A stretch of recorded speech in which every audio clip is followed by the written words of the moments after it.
दोस्तों, आज आप सुनेंगे डैन ब्राउन के बहुत ही मशहूर नॉवल द लॉस्ट सिंबल का 5वां भाग। अगर आपने इससे पहले के 4 भाग अभी तक नहीं सुने हैं तो उनको सुनने के लिए ऊपर आई बटन पर क्लिक करें। तो आइए शुरू करते हैं आज की कहानी। अध्याय 59। रॉबर्ट लैंगडन को लग रहा था जैसे वो लाश में बदल चुका था। वो सीधे लेटा हुआ था और उसने अपने हाथ मोड़कर छाती पर रखे हुए थे। चारों तरफ गहरा अंधेरा छाया था। वो बहुत ही संकरी सी किसी जगह में फंसा हुआ था। कैथरीन भी उसके सिर के पास इसी अवस्था में लेटी हुई थी, लेकिन लैंगडन उसे देख नहीं पा रहा था। उसने अपनी आंखें बंद कर रखी थीं। वो कतई अपनी डरावनी हालत का छोटा सा नज़ारा भी नहीं देखना चाहता था। उसके चारों तरफ बहुत ही कम जगह थी, बहुत ही कम। 60 सेकंड पहले रीडिंग रूम के डबल दरवाजे भरभराकर नीचे गिर गए थे। कैथरीन के साथ वो बेलामी के पीछे पीछे 8 फलकों वाले कंसोल में घुस गया था, जहां से तेज ढलान वाली सीढ़ी नीचे जा रही थी, जो इस जगह पर पहुंच रही थी। लैंगडन को अचानक समझ में आ गया था कि वो लोग किस जगह पर हैं। लाइब्रेरी की सर्कुलेशन व्यवस्था के सेंटर में। ये जगह एयरपोर्ट पर सामानों के वितरण के लिए बने छोटे से केंद्र की तरह लग रही थी। यहाँ पर कई कन्वेयर बेल्ट थे जो अलग अलग दिशाओं में अलग अलग एंगल्स पर जा रहे थे। लाइब्रेरी ऑफ कांग्रेस 3 अलग अलग बिल्डिंग्स में बटी हुई थी, इसलिए रीडिंग रूम में मांगी गई किताबों को अक्सर काफी दूर से लाना पड़ता था। इसके लिए जमीन के अंदर बनी सुरंगों के जालों के भीतर कन्वेयर बेल्ट्स का इस्तेमाल किया जाता था। बेलामी तुरंत कमरे को पार करके स्टील के एक दरवाजे के पास पहुंच गया, जहां उसने अपना की कार्ड घुसाया। फिर उसने कुछ अंकों की कुंजी दबाई और धक्का देकर दरवाजे को खोल दिया। सामने की जगह एकदम अंधेरी थी, लेकिन दरवाजा खुलते ही मोशन सेंसरों ने लाइटें जला दी।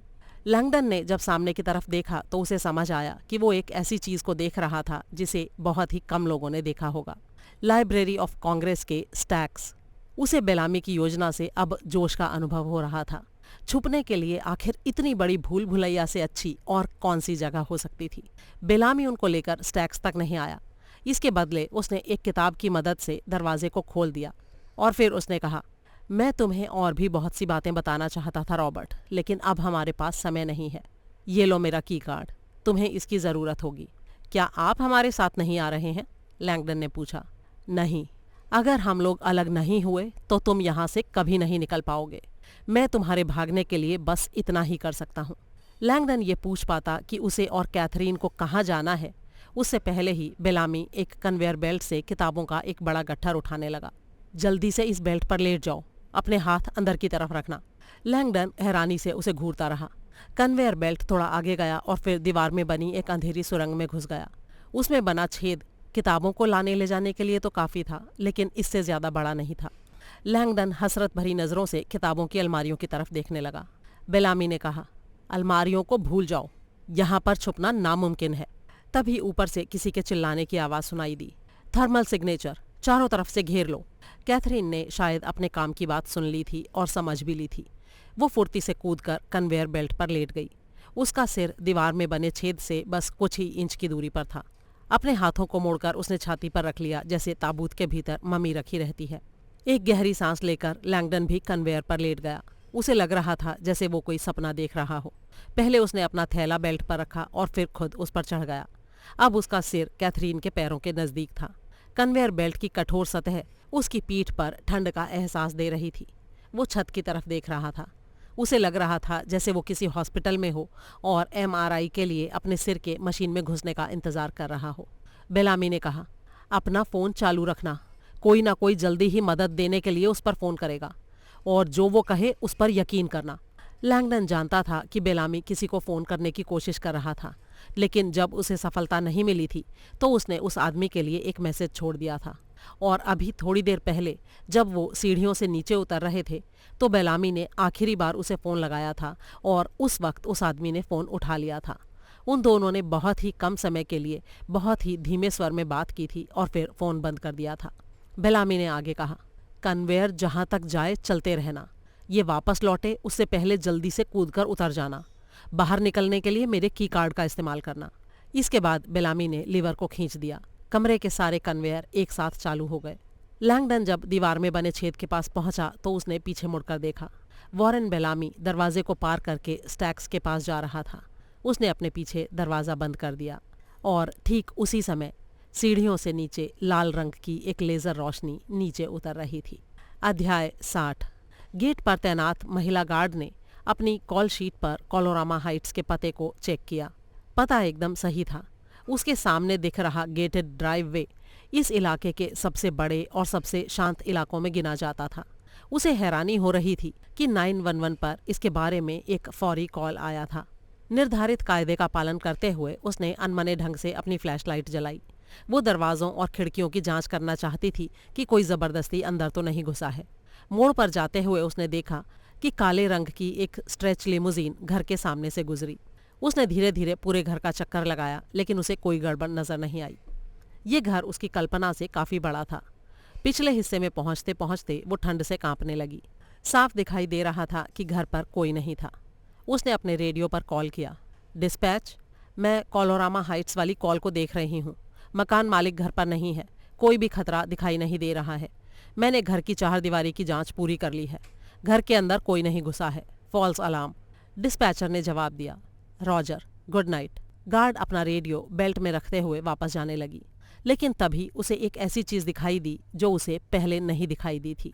घर के पिछले हिस्से में नीली रंग की रोशनी का एक बहुत ही छोटा सा धब्बा। उसे समझ में नहीं आया कि ये आखिर क्या था।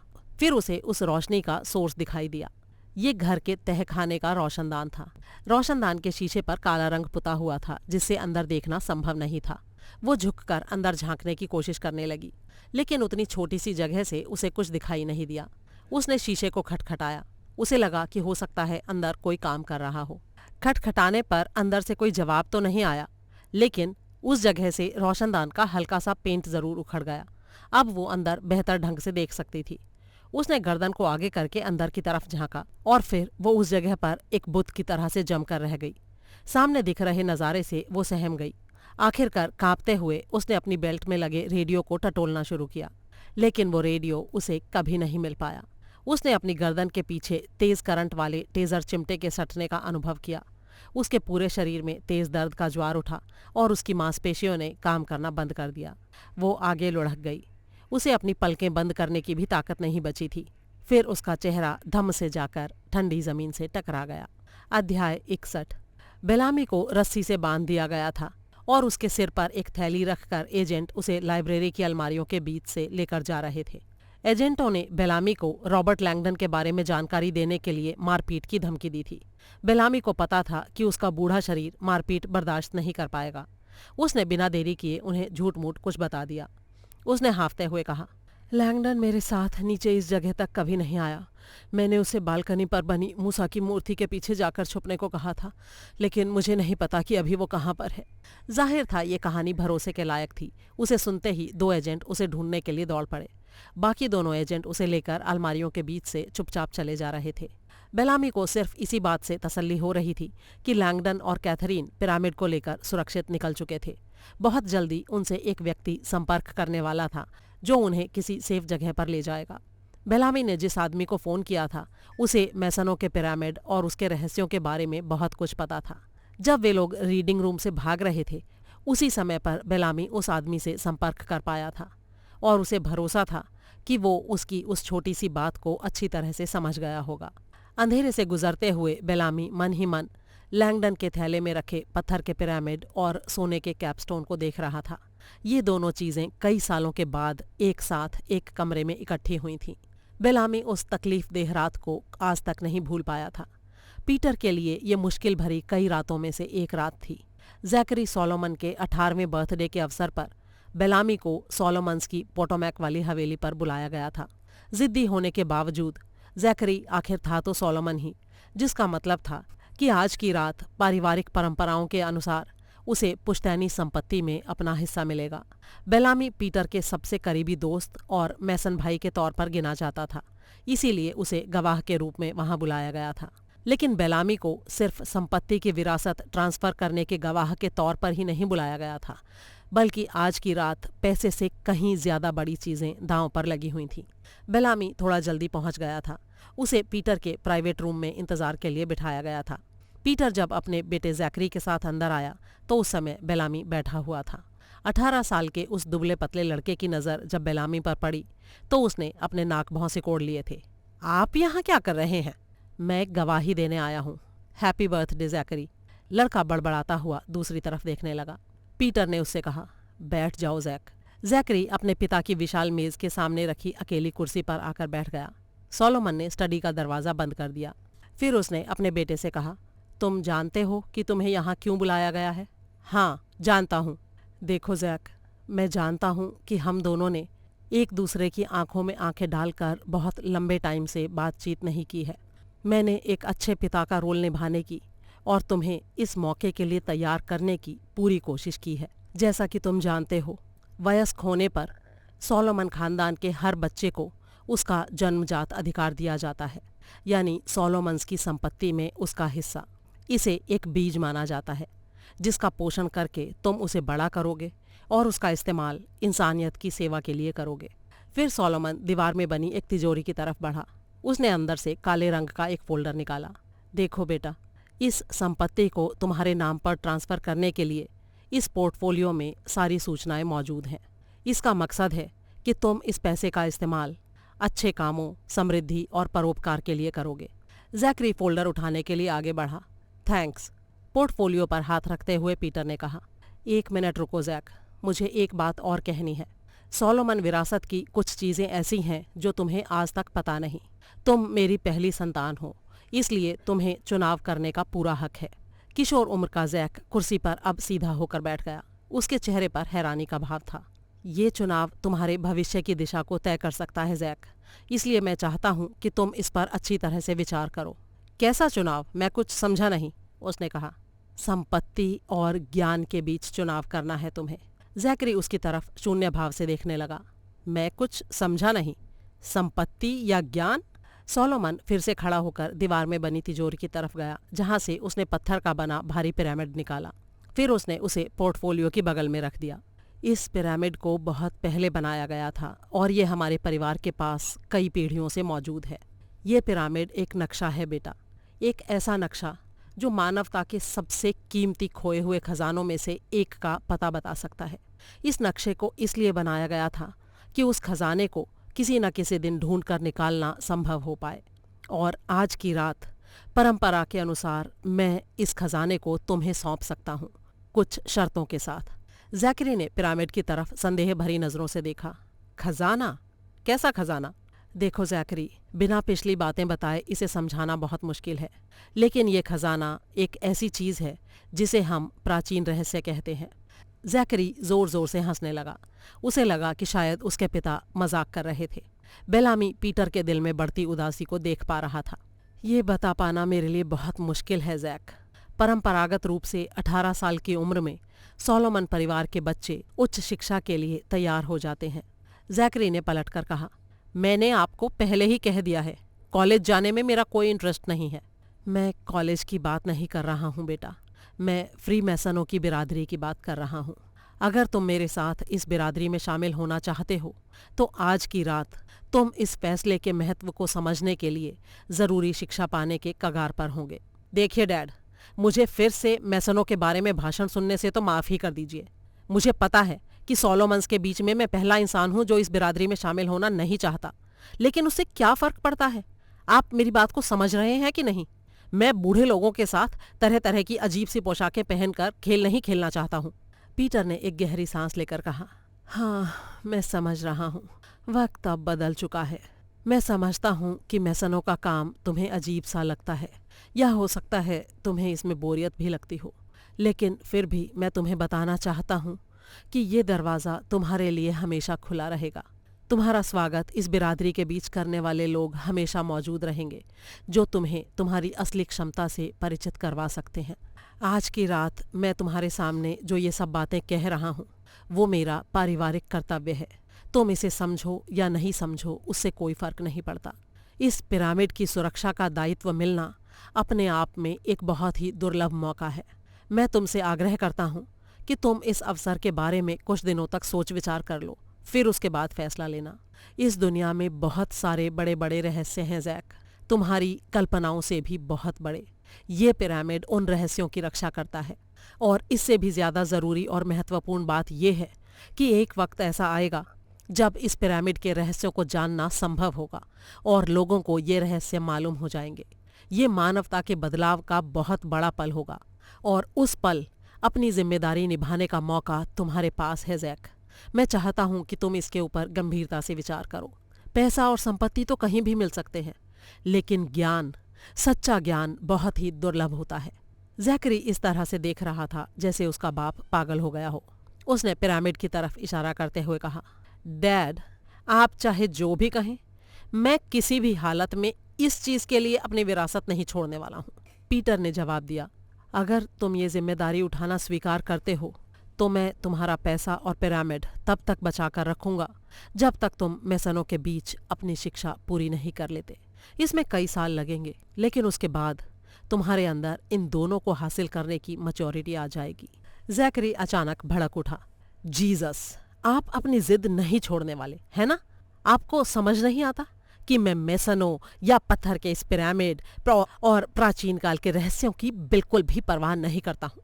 ये पोर्टफोलियो, इस संपत्ति को पाना मेरा जन्मसिद्ध अधिकार है, ठीक वैसा ही अधिकार जो मेरे से पहले आने वाले सोलोमन्स को हासिल था। मुझे यकीन नहीं हो रहा डैडी कि मेरी विरासत छीनने के लिए आप प्राचीन काल के खजाने के नक्शे का धोखा मुझे देंगे। इतना कहकर वो काले पोर्टफोलियो को अपनी बगल में दबाकर स्टडी के दरवाजे की तरफ बढ़ गया। रात के अंधेरे में उसका पिता तेजी से उसके पीछे पीछे आया और बोला, रुको जैकरी, तुम चाहे जो मन में आए करो, लेकिन इस पिरामिड के बारे में किसी से बात नहीं करना जिसे तुमने अभी अभी देखा है, कभी भी किसी से भी नहीं। जैकरी उसे नजरअंदाज करता हुआ रात के अंधेरे में गायब हो गया। पीटर सोलोमन की भूरी आंखों में दर्द उभर आया। वो अपने डेस्क पर वापस आकर अपनी चमड़े वाली कुर्सी पर धम से बैठ गया। काफी देर चुप रहने के बाद उसने बेलामी की तरफ देखा। बेलामी सोलोमन के दर्द को समझ रहा था। पीटर, मैं संवेदनहीन नहीं होना चाहता, लेकिन क्या तुम उस पर भरोसा कर सकते हो? मेरे कहने का मतलब है कि क्या वो पिरामिड वाली बात किसी को नहीं बताएगा? मैं समझ नहीं पा रहा कि क्या कहूँ वॉरेन। अब तो मुझे ऐसा लगने लगा है कि शायद मैं उसे जानता तक नहीं हूँ। बेलामी उठा और बड़ी मेज के इर्द गिर्द चहलकदमी करने लगा। देखो पीटर, तुमने अपनी पारिवारिक जिम्मेदारी का पालन किया, लेकिन अभी जो कुछ हुआ है उसे देखते हुए मुझे लगता है कि तुम्हें कुछ सावधानियां बरतने की ज़रूरत है। तुम जैसे ही इस पिरामिड के लिए नए घर को ढूंढ लोगे, मैं तुम्हें ये कैपस्टोन वापस कर दूंगा। इसकी रक्षा का दायित्व किसी दूसरे को देना होगा, क्योंकि अगर जैकरी ने पिरामिड के बारे में किसी को बता दिया, और ये भी कि आज की रात मैं तुम्हारे साथ था, तो लेकिन वॉरेन, उसे कैपस्टोन के बारे में कुछ भी पता नहीं है, और वो इतना इम्मैच्योर है कि पिरामिड के महत्व का उसे ज़रा भी अंदाज़ा नहीं है। मैं पिरामिड को हमेशा अपनी तिजोरी में रखूंगा और तुम कैपस्टोन को जहाँ चाहो अपने पास रखोगे, जैसा कि हमेशा से हम लोगों ने किया है। फिर कुछ साल बाद क्रिसमस के दिन की बात है। सोलोमन परिवार अब भी जैकरी की मौत का दर्द भुला नहीं पाया था जब वो लंबा चौड़ा आदमी सोलोमन्स की हवेली में घुस आया था। उसने कहा था कि जेल में जैकरी को उसी ने मारा था। घुसपैठिया पिरामिड के लिए आया था, लेकिन वो अपने साथ सिर्फ इसाबेल सोलोमन की जिंदगी लेकर गया। कई दिनों के बाद पीटर ने फिर से बेलामी को अपने ऑफिस में बुलाया। उसने दरवाज़ा बंद कर दिया और अपनी तिजोरी से पिरामिड को बाहर निकालकर दोनों के बीच मेज़ पर रख दिया। मुझे उसी वक्त तुम्हारी बात मान लेनी चाहिए थी वॉरेन। बेलामी को पता था कि पीटर इस बात के लिए खुद को जिम्मेदार मानता था और इस बात से वो काफ़ी दुखी था। सोलोमन ने एक थकी हुई सांस लेकर कहा, क्या तुम कैपस्टोन लेकर आए हो? बेलामी ने अपनी जेब से क्यूब के आकार का एक छोटा सा पैकेट बाहर निकाला। उसे एक पतली रस्सी से बांध कर रखा गया था। उसके ऊपर भूरे रंग के एक पुराने कागज की जिल्द चढ़ी थी, जिसका रंग कई जगह से उड़ चुका था। उस पर लाख की एक सील लगी थी। बेलामी ने पैकेट को डेस्क पर रख दिया। उसे मालूम था कि मेसनों के पिरामिड के दोनों हिस्से आज जितने नज़दीक थे, उन्हें उतना नज़दीक नहीं होना चाहिए था। उसने कहा, इसकी सेफ्टी के लिए किसी दूसरे आदमी की तलाश करो और मुझे मत बताना कि वो आदमी कौन है। और इस पिरामिड को तुम कैपिटॉल बिल्डिंग के तहखाने में छुपा सकते हो। पूरे वॉशिंगटन में इससे ज़्यादा सेफ और कोई दूसरी जगह नहीं है। सोलोमन को यह आइडिया तुरंत पसंद आ गया था और अब 10 साल के बाद बेलामी की आंखों पर पट्टी बांधकर उसे लाइब्रेरी ऑफ कांग्रेस के बीच से घसीटते हुए ले जाया जा रहा था। वो जानता था कि आज की रात का संकट अभी टला नहीं है। उसे अब ये भी पता चल गया था कि सोलोमन ने कैपस्टोन की हिफाजत का जिम्मा किस व्यक्ति को दिया था। वो भगवान से मन ही मन प्रार्थना कर रहा था कि रॉबर्ट लैंगडन अपनी जिम्मेदारी ठीक से निभा पाए। अध्याय 62। कन्वेयर बेल्ट अंधेरे में घड़घड़ाता हुआ एडम्स बिल्डिंग की तरफ बढ़ रहा था। आखिरकार लैंगडन ने कहा, कैथरीन, तुम ठीक तो हो ना? उसके ठीक ऊपर से एक कांपती हुई आवाज़ सुनाई दी। रॉबर्ट, तुम जो पिरामिड ले जा रहे हो वो पीटर का है ना? हाँ कैथरीन, मुझे लगता है रॉबर्ट कि इसी पिरामिड की वजह से मेरी माँ का कत्ल हुआ था। उस रात की भयानक वारदात के बारे में बताते हुए कैथरीन की आवाज़ भावुक हो उठी। वो बताने लगी कि किस तरह से टैटू वाला आदमी उनकी हवेली में घुसा था।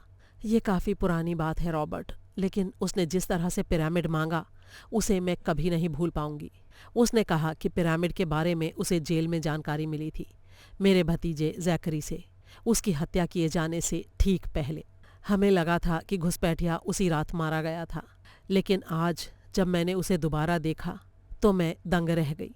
वो मेरे भाई के बारे में बहुत सारी पर्सनल बातें जानता था, मेरी माँ की मौत के बारे में, यहाँ तक कि मेरे काम के बारे में भी। और ऐसी बातें उसे सिर्फ मेरा भाई ही बता सकता था, इसीलिए मैंने उसके ऊपर यकीन कर लिया। और इस तरह से वो स्मिथसोनियन म्यूजियम सपोर्ट सेंटर में घुसने में कामयाब हो गया। लैंगडन ये सारी बातें सुनकर बुरी तरह से सदमे में था। कई पलों तक वो दोनों चल रहे कन्वेयर बेल्ट पर चुपचाप लेटे रहे। लैंगडन को पता था कि आज रात की बाकी भयानक घटनाओं के बारे में कैथरीन को बताना उसकी जिम्मेदारी थी। उसने धीरे धीरे बोलना शुरू किया। उसने कैथरीन को बताया कि किस तरह कई साल पहले उसके भाई ने उसे एक छोटा सा पैकेट दिया था और किस तरह से लैंगडन को धोखे से आज की रात वॉशिंगटन बुलाया गया था, और अंत में कैसे उसके भाई का हाथ कैपिटॉल बिल्डिंग के रोटंडा में पाया गया था। कैथरीन की प्रतिक्रिया थी बहरा कर देने वाली चुप्पी। लैंगडन समझ रहा था कि वो कितनी तकलीफ में थी। उसका दिल चाह रहा था कि वो उसके पास जाकर उसे सांत्वना दे पाता, लेकिन उस संकरी जगह के अंधेरे में ये मुमकिन नहीं था। उसने धीमे स्वर में कहा, पीटर ठीक है, वो जिंदा है और हम लोग उसे वापस लेकर ज़रूर आएंगे। उसके किडनैपर ने मुझसे वादा किया था कैथरीन कि वो तुम्हारे भाई को मुझे जिंदा वापस करेगा अगर मैं पिरामिड की लिखावट को पढ़कर उसे बता दूं तो। लैंगडन बोलता रहा। उसने उसे पत्थर के बने पिरामिड के बारे में बताया, उस पर लिखे मैसनों के साइफर की जानकारी दी, सील किए हुए कैपस्टोन के बारे में बताया और बेलामी के दावे के बारे में भी कि कहानियों में जिस पिरामिड की बात कही गई है वो असल में यही पिरामिड है। तभी उसे कैथरीन की आवाज़ सुनाई दी, रॉबर्ट अपनी आंखें खोलो। लैंगडन की आंखें खुली तो उसने पाया कि वो उसी तरह के एक गड्ढे के मुहाने पर था जैसी जगह से वो इसमें घुसा था। कैथरीन कन्वेयर बेल्ट से पहले ही नीचे उतर चुकी थी और उसने लैंगडन का झोला भी उठा लिया था। लैंगडन भी फुर्ती से नीचे उतरा और उसने पाया कि वो सर्कुलेशन रूम में था, ठीक उसी तरह का कमरा जो उसे दूसरी इमारत में दिखाई दिया था। एक छोटे से साइन बोर्ड पर लिखा था, Adams building circulation room 3। Catherine की आंखें सुर्ख थीं। साफ पता चल रहा था कि वो रो रही थी, लेकिन उसने अपने आप को कठोर करते हुए सिर हिलाया और लैंगडन के झोले को उठाकर कमरे के दूसरे छोर की तरफ चल पड़ी। वहां थैले को सर्कुलेशन डेस्क पर रखकर उसने एक हैलोजन लैंप को जलाया और थैले का चेन खोल दिया। फिर उसे एक तरफ से मोड़कर वो अंदर झांकने लगी। हैलोजन लाइट की रोशनी में पिरामिड एकदम साधारण सा लग रहा था। कैथरीन उसके ऊपर बने मैसनों के संकेतों पर उंगलियां घुमाने लगी। फिर उसने पैकेट को बाहर निकाला और वो उसे रोशनी में गौर से देखने लगी। लैंगडन ने धीरे से कहा, जैसा कि तुम देख सकती हो, लाख की सील के ऊपर पीटर की मैसनों वाली अंगूठी का निशान है। उसने बताया था कि 100 साल पहले इस अंगूठी का इस्तेमाल इस पैकेट को सील बंद करने के लिए किया गया था। जब तुम्हारे भाई ने ये पैकेट मुझे दिया तो उसने कहा था कि ये मुझे अव्यवस्था से व्यवस्था पैदा करने की ताकत देगा, यानी ऑर्डर आउट ऑफ कैओस। मैं ठीक से नहीं जानता कि इसका क्या मतलब है, लेकिन इस कैपस्टोन में कुछ ना कुछ खास बात तो ज़रूर है, क्योंकि पीटर ने मुझसे बार बार कहा था कि उसे गलत आदमी के हाथों में नहीं जाने दूं। और मिस्टर बेलामी ने भी मुझे अभी अभी यही बात कही है। उन्होंने मुझसे रिक्वेस्ट की है कि मैं इस पिरामिड को छिपा दूं और किसी को भी इस पैकेट को खोलने ना दूं।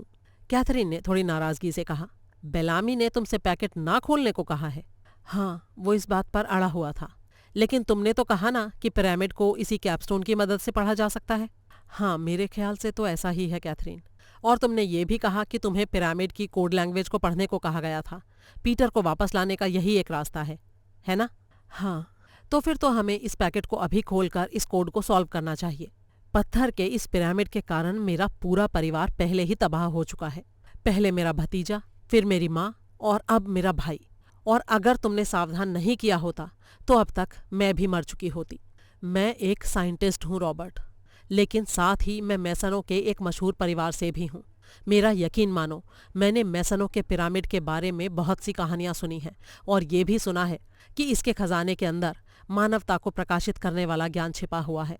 ईमानदारी से कहूँ तो मुझे इस तरह की किसी चीज़ के होने पर विश्वास करना मुश्किल लगता है, लेकिन अगर ऐसी कोई चीज़ है तो शायद वक्त ही इसे सबके सामने लाएगा।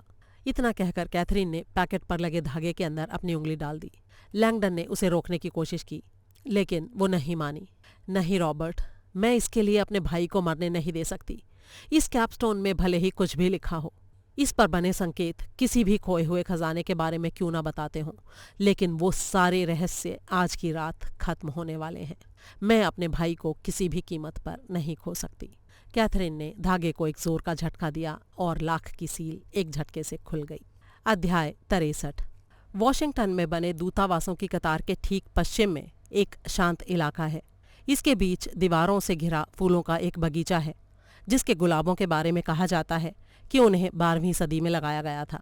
इसमें सुस्ताने के लिए पत्थर का बना एक छोटा सा घर है, जिसे शैडो हाउस कहते हैं। ये खूबसूरत शैडो हाउस जॉर्ज वॉशिंगटन की निजी खदान से लाए पत्थरों से बना है।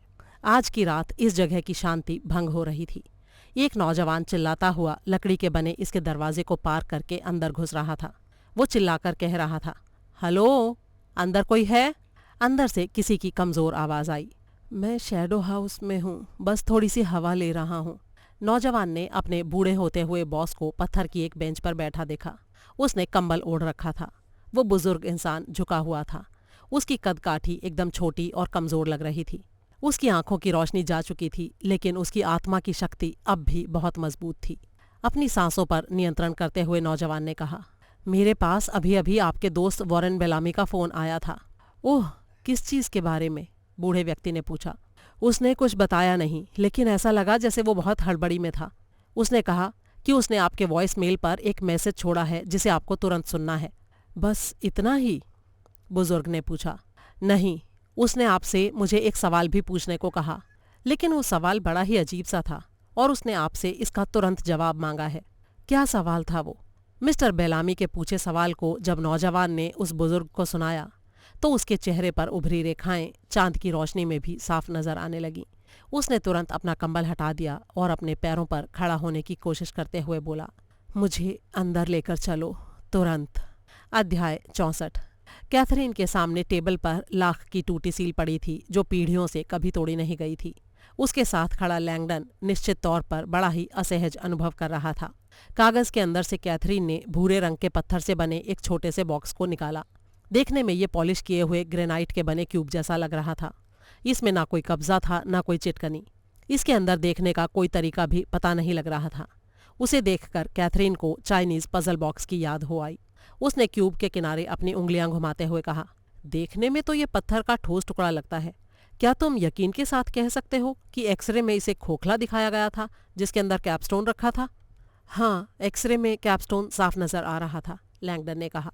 कैथरीन अब भी उस बॉक्स को टटोल रही थी। तभी उसके नाखून से बॉक्स के सबसे ऊपरी हिस्से में छिपी हुई एक छोटी सी दरार टकराई। उसने बॉक्स को टेबल पर रख दिया और फिर बड़ी ही सावधानी से उस दरार में नाखून अड़ाकर उसे खोल दिया। बक्से का ढक्कन कीमती गहने रखने वाली छोटी संदूकची की तरह आराम से धीरे धीरे खुल गया। जब ढक्कन वापस बंद हुआ तो लैंगडन और कैथरीन दोनों ने जोर की सांस ली। बक्से का भीतरी हिस्सा चमक रहा था, जो किसी दैवी प्रकाश जैसा लग रहा था। कैथरीन ने इतना बड़ा सोने का टुकड़ा इससे पहले कभी नहीं देखा था। सदियों तक बंद रहने के बावजूद कैपस्टोन की ना तो चमक कम हुई थी और ना ही उसकी सुंदरता। कैथरीन आगे झुककर उस सोने के टुकड़े पर एक जगह देखने लगी। उसके दिल की धड़कनें तेज हो रही थीं। इस पर कुछ लिखा हुआ है, रॉबर्ट। लैंगडन और भी नजदीक आ गया। कैथरीन उस छोटे से बॉक्स को ऊपर उठाकर रोशनी में इसके ऊपर से नीचे की तरफ देखने की कोशिश कर रही थी। छोटा होने के बावजूद उसके अंदर की लिखावट साफ नजर आ रही थी। किनारे वाली सतह पर सुंदर ढंग से लिखी गई लिखावट। ये 6 बड़े ही सरल से शब्द थे। कैथरीन ने उन शब्दों को दोबारा पढ़ा और फिर हैरानी से बोली, इस पर जो लिखा है वैसा हो नहीं सकता। सड़क की दूसरी तरफ साटो कैपिटॉल बिल्डिंग के बाहर बनी पगडंडी पर तेजी से चल रही थी। टीम ने उसे जो जानकारी दी थी वो उसे मानने को तैयार नहीं थी। लैंगडन नहीं मिला, पिरामिड नहीं मिला, कैपस्टोन नहीं मिला। बेलामी हिरासत में था, लेकिन वो भी सच नहीं बता रहा था। अब उसका मुंह साटो को खुलवाना था। तभी उसके फोन की घंटी बजी। ये नोला का फोन था। उसने बुरी खबर सुनाई। कैपस्टोन की लिखावट का एक्सरे इतना धुंधला था कि उसे पढ़ना संभव नहीं था। और 16 अक्षरों वाले ग्रिड का भी अभी तक कोई हल नहीं निकल पाया था। साटो अब तक फर्स्ट स्ट्रीट पर पहुंच चुकी थी। एक काले रंग की एस्केलेड एसयूवी उसके सामने आकर रुकी। उसमें से एक एजेंट बाहर निकला और बोला, अभी बैकअप पहुंचा है। लाइब्रेरी से बाहर निकलने के सारे रास्तों को हमने घेर लिया है। हवाई मदद भी पहुंचने वाली है। हम आंसू गैस का इस्तेमाल करके उसे बाहर निकाल लेंगे। उसे भागने की कोई जगह नहीं मिलेगी। और बेलामी? साटो ने पूछा। उसे हमने पिछली सीट पर बांध कर रखा है। एजेंट ने फिर उसे एक प्लास्टिक का थैला दिया जिसमें मोबाइल फोन, चाबियां और एक पर्स रखा था। ये बेलामी का सामान था। साटो ने एक गहरी सांस ली और बोली, बेलामी को बहुत कुछ पता है लेकिन वो बता नहीं रहा। अब मैं खुद उससे पूछताछ करूंगी। लेकिन साटो ये भी जानती थी कि अमेरिकी नागरिकों से पूछताछ के बारे में कानून बहुत ही सख्त थे। बेलामी की ये पूछताछ गैरकानूनी होती। पूछताछ के लिए उसे लैंगली में वीडियो और गवाहों और वकीलों के साथ रखना जरूरी था। वो नज़दीक की किसी ऐसी जगह के बारे में सोच रही थी जहां उससे चुपचाप गैरकानूनी तरीके से पूछताछ की जा सके। उसने एक सिगरेट जला ली और जोर का कश लगाया। वो जिपलॉक बैग में रखे बेलामी के सामानों को देखने लगी। उसने गौर किया कि उसके की रिंग पर एक इलेक्ट्रॉनिक बटन जैसा लगा हुआ था जिस पर 4 अक्षर लिखे थे, USBG। बेशक साटो जानती थी कि इस यंत्र से किस सरकारी इमारत में घुसना संभव था। ये इमारत एकदम नज़दीक थी और इस वक्त वहां कोई भीड़ भाड़ भी नहीं होने वाली थी। उसने मुस्कुराकर उस चाबी को अपनी जेब में रख लिया। एकदम परफेक्ट। दूसरी तरफ एडम्स बिल्डिंग के तहखाने में बैठे कैथरीन और लैंगडन परेशान थे। पीटर और बेलामी के अनुसार इस कैपस्टोन की मदद से वो पत्थर के पिरामिड को पढ़ सकते थे। इन दावों के कारण लैंगडन को लगा था कि शायद उसमें कोई ऐसी चीज लिखी होगी जिससे उसे मदद मिलती। लेकिन ये बड़ी ही घिसी पिटी बेकार की बात थी जो उस कैपस्टोन पर लिखा हुआ था। उसने उन शब्दों को फिर से पढ़ा, the secret hides within the order. पहली नज़र में लगा कि कैपस्टोन पर लिखी गई ये लिखावट एकदम साधारण है और ये शब्द किसी क्रम में भी नहीं है। उनको सही क्रम में रखने से रहस्य का पता चल सकता है, लेकिन ये अर्थ तो साफ दिखाई दे रहा था। एक दूसरी वजह भी थी कि ये बात ठीक नहीं लग रही थी। इसमें द और ऑर्डर को अंग्रेजी के कैपिटल अक्षरों में लिखा गया था। कैथरीन ने भी बिना कुछ समझे बुझे सिर हिलाया। The secret hides within the order. मुझे लगता है रॉबर्ट कि द ऑर्डर का इशारा मैसनिक संप्रदाय की तरफ ही होगा, लेकिन इससे भी बात तो नहीं बनती। इससे कुछ समझ में तो नहीं आता।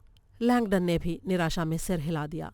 आज की रात दूसरी बार वो अपने आप को पूरी तरह से नाकाबिल महसूस कर रहा था। अध्याय 65। प्रिफर्ड सिक्योरिटी से अचानक आई इस महिला गार्ड से निपटने के बाद मलाख ने खिड़की से उतरे पेंट को ठीक किया, जिससे झांककर वो उसके पवित्र कार्यस्थल को देख रही थी। फिर एक गुप्त दरवाजे से होता हुआ वो तहखाने की हल्की नीली धुंध से निकलकर अपने लिविंग रूम में पहुंच गया। वहां रुककर उसने 3 ग्रेसेस की अपनी बनाई पेंटिंग की मन ही मन तारीफ की। बहुत जल्द वो हमेशा के लिए वहां से चला जाने वाला था। मलाख जानता था कि आज की रात के बाद वो इस जगह पर वापस नहीं आ पाएगा। आज की रात के बाद उसे इस जगह की कोई ज़रूरत भी नहीं होगी। 10:22 हो चुके थे और लैंगडन ने उसे अभी तक फ़ोन नहीं किया था। उसके पास 2 घंटे से भी कम का टाइम बचा था। वो ऊपर इटली से मंगाए संगमरमर से बने अपने बाथरूम में गया और उसने स्टीम शॉवर को चालू कर दिया। वो सफाई से संबंधित विधि विधान को जल्दी से पूरा करना चाहता था।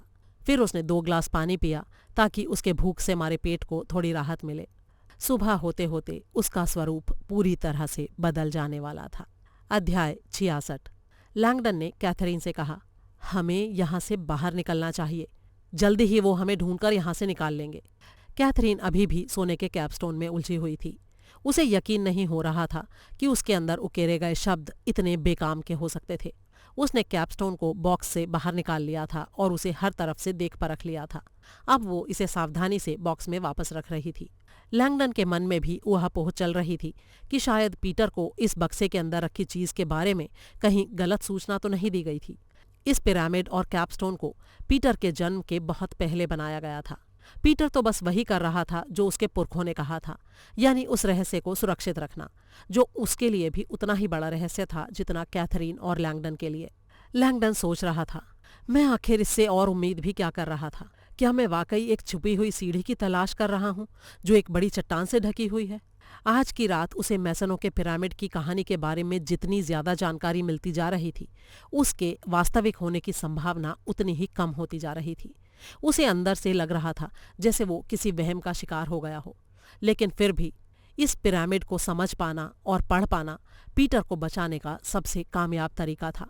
तभी अचानक कैथरीन ने कहा, रॉबर्ट, क्या सन 1514 का तुम्हारे लिए कोई महत्व है? नहीं तो क्यों? ये देखो, इस बॉक्स पर तारीख लिखी हुई है। वहां रोशनी में जाकर देखो तो नजर आएगी। लैंगडन मेज पर बैठ गया और उस क्यूब बॉक्स को रोशनी के नीचे ले जाकर पढ़ने लगा। साफ दिखाई दे रहा था कि बॉक्स पर एक कोने में 1514 लिखा था, जिसके बाद ए और डी को एक अजीब से स्टाइल में लिखा गया था। कैथरीन की आवाज में अचानक से उम्मीद झलकने लगी थी। हो सकता है रॉबर्ट कि ये तारीख वही सूत्र हो जिसे हम अभी तक ढूंढ नहीं पाए हैं। शायद कोई ऐसी इमारत जो सन 1514 में बनी हो। लैंगडन को उसका कहा एक भी शब्द सुनाई नहीं दे रहा था। वो जानता था कि ये 1514 कोई तारीख नहीं थी। मध्य युग की कला को जानने वाले लोगों को पता था कि ये एक मशहूर सिम्बेचर था, यानी साइन की जगह इस्तेमाल किया जाने वाला संकेत। उस जमाने के कई दार्शनिक, कलाकार और लेखक अपने साइन के बदले इस तरह के खास चिन्ह या मोनोग्राम का इस्तेमाल करते थे। इसकी वजह से उनके काम के आसपास एक अलग से रहस्यमय माहौल का निर्माण होता था।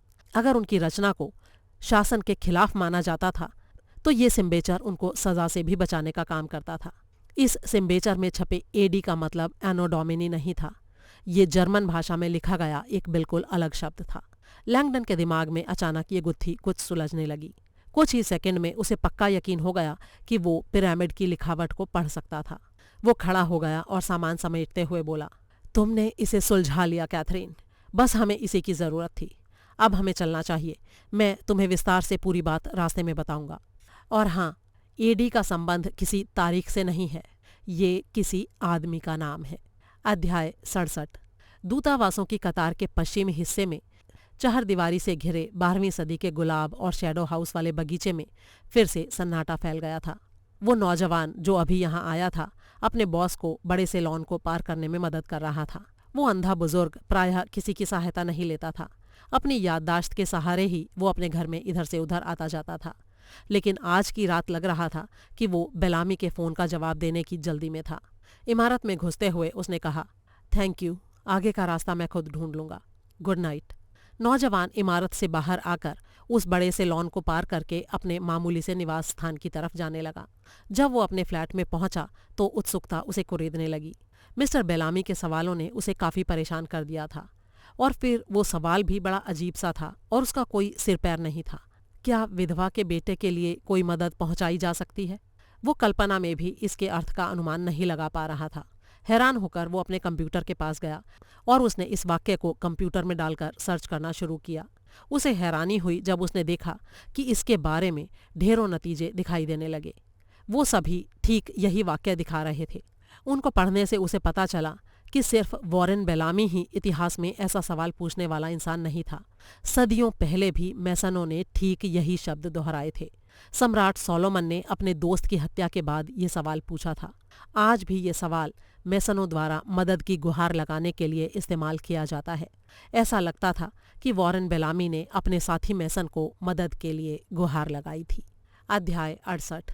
एडम्स बिल्डिंग के तहखाने से जल्दी जल्दी बाहर निकलते हुए कैथरीन घटनाओं का मतलब निकालने की कोशिश कर रही थी।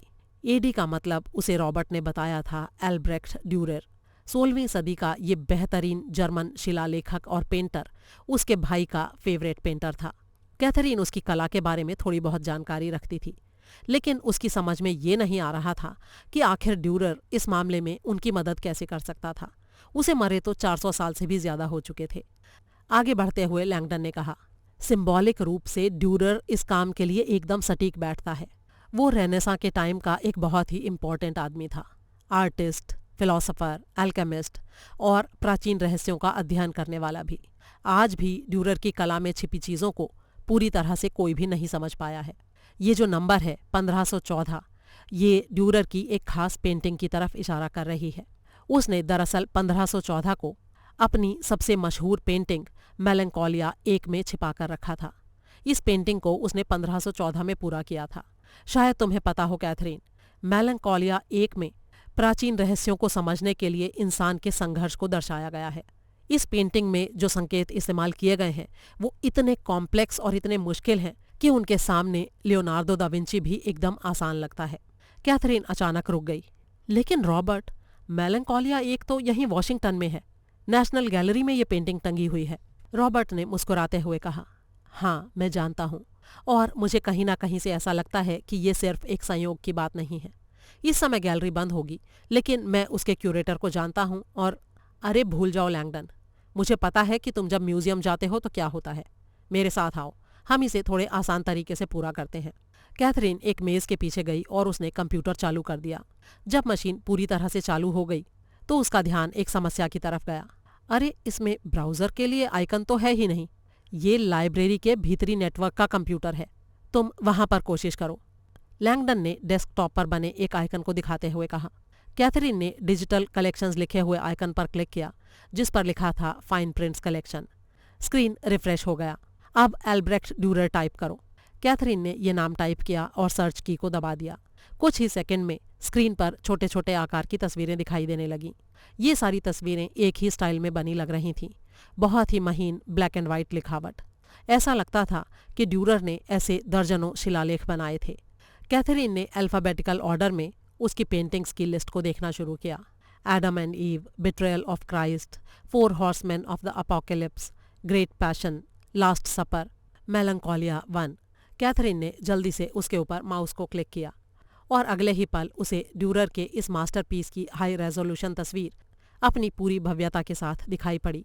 कैथरीन भौचक्की होकर उसे देखने लगी। लैंगडन उसकी तरफ देखकर सहानुभूति से मुस्कुराया और बोला, मैंने कहा था ना कि ये पेंटिंग बहुत ही रहस्यमय है। मेलंकोलिया 1 विचार में बैठे एक व्यक्ति की तस्वीर है जिसके विशाल पंख हैं। वो पत्थर के बने एक मकान के सामने बैठा है। उसके चारों तरफ अजीबोगरीब किस्म की चीज़ें रखी हैं, जैसे कि मेजरिंग स्केल, एक दुबला पतला कुत्ता, बढ़ई के औजार, रेत घड़ी, तरह तरह की ज्योमेट्रिकल आकृतियाँ, लटकी हुई घंटी, एक शिशु, ब्लेड और सीढ़ी वगैरह। कैथरीन को हल्की सी याद थी कि उसके भाई ने उसे पंखों वाले इंसान के बारे में बताया था कि वो इंसान की प्रतिभा को दर्शाता है, एक महान चिंतक जिसने अपनी ठोड़ी अपने हाथों में ले रखी है। वो उदास है, अभी तक ज्ञान और प्रकाश को हासिल कर पाने में नाकामयाब रहने के कारण। ये प्रतिभाशाली व्यक्ति इंसानी चिंतन के सभी चिन्हों से घिरा हुआ है, जैसे कि विज्ञान की वस्तुएं, गणित, फिलॉसफी, नेचर, ज्योमेट्री, यहाँ तक कि बढ़ईगिरी भी। लेकिन वो ज्ञान की सीढ़ियाँ चढ़कर प्रकाश हासिल नहीं कर पा रहा। बहुत ही प्रतिभाशाली इंसान के लिए भी प्राचीन गूढ़ रहस्यों को समझ पाना मुश्किल होता है। लैंगडन ने कहा, सिंबॉलिक रूप से ये इंसानी बुद्धि को दैवी ताकत में बदल पाने में उसकी असफलता को दर्शाता है। एल्केमी के शब्दों में कहें तो ये सीसे को सोने में बदल पाने की विफलता को दर्शाता है। कैथरीन ने सिर हिलाते हुए कहा, तो फिर ये पेंटिंग हमारी मदद कैसे कर पाएगी? लैंगडन ने मुस्कुराते हुए कहा, कर पाएगी, अव्यवस्था से व्यवस्था, जैसा कि तुम्हारे भाई ने वादा किया था।